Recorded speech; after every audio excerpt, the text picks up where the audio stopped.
क्या बोलना है और कैसे बोलना है, इसे लेकर विनोद दुआ के पास जो एकाधिकार था, कोई उस स्तर तक नहीं पहुंच सका। भाषा उनके स्वभाव में आसानी से आती थी, लेकिन इसके बाद भी वे एक एक शब्द के लिए काफी मेहनत करते थे।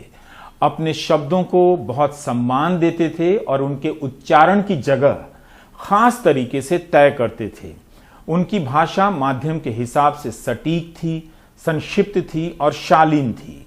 उनकी भाषा में अंग्रेजी, पंजाबी, हिंदी और उर्दू का बेहतरीन समावेश था।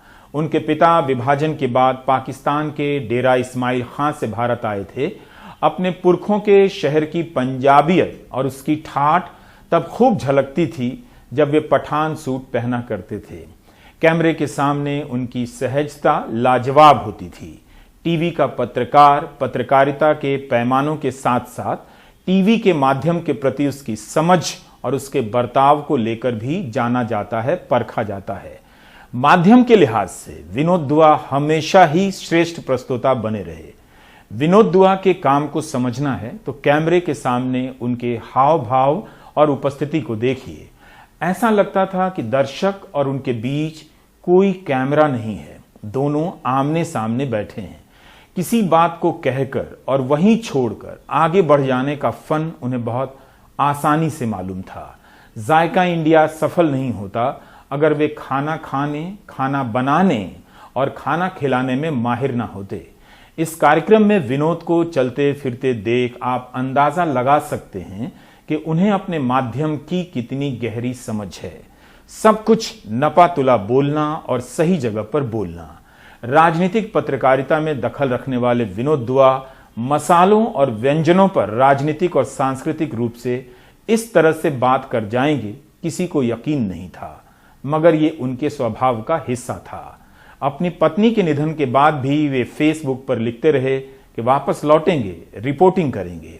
दूरदर्शन के लिए उनका कार्यक्रम जनवाणी और परख आज भी यादगार माना जाता है। उस कार्यक्रम ने टीवी पत्रकारिता के लिए कई लोगों को प्रशिक्षित किया जो भविष्य में जाकर इस माध्यम का चेहरा बने। आपके इस एंकर को भी विनोद दुआ के साथ काम करने का सौभाग्य प्राप्त हुआ है। इस माध्यम के बारे में उनसे काफी कुछ सीखा है मैंने और जाना है। मेरे कई सहयोगियों ने जाना है। काम के बीच में उनका गुनगुना देना और किसी पुराने गाने को यूं याद कर लेना सबको सहज कर देता था कि सीनियर हैं मगर सहयोगी वाले सीनियर हैं, दादा वाले नहीं। अपनी पत्नी चिन्ना के साथ उनका गाना और अच्छा गाना उनके दोस्त कभी नहीं भूल सकते। हाल के दिनों तक वे तलत महमूद, बड़े गुलाम अली खां, पंडित जसराज की गायकी पोस्ट करते रहे। डॉक्टर प्रणय रॉय और उनकी जोड़ी चुनावी नतीजों के दिन पूरे देश को जगा देती थी और जगाए रखती थी। दोनों ने लंबे समय तक एक दूसरे के साथ काम किया।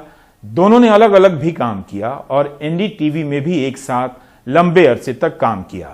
टीवी पत्रकारिता का एक शानदार पन्ना आज अलग हुआ है। वो अब इस दुनिया में नहीं है, लेकिन इस माध्यम में इस कदर हैं कि लगता ही नहीं कि आज नहीं है। हाल के दिनों में हिमाचल प्रदेश के भाजपा नेता ने उन पर राजद्रोह का मामला दायर कर दिया था। उस मुकदमे का सामना भी विनोद ने उसी निर्भीकता से किया। सुप्रीम कोर्ट ने विनोद के पक्ष में फैसला दिया। विनोद दुआ हों और कुछ बोल ना रहे हों, कुछ सख्त ना बोल रहे हों, तो फिर वे विनोद दुआ नहीं हो सकते। उनकी चाल ढाल में निर्भीकता भरी रहती थी। विनोद दुआ नहीं है तो आज वो दिल्ली भी नहीं है जो उनके टीवी पर आने पर पूरे देश की हो जाया करती थी। पत्रकारिता तो अब वैसी नहीं रही, लेकिन विनोद दुआ ताउम्र वैसे ही रहे जैसे थे। उनके पास बहुत सारे किस्से थे और उन्हें लेकर बहुत सारे किस्से थे। एनडीटीवी के तमाम दर्शकों के साथ हम सब उनके पुराने सहयोगी बहुत याद कर रहे हैं। विनोद दुआ को बहुत मिस कर रहे हैं।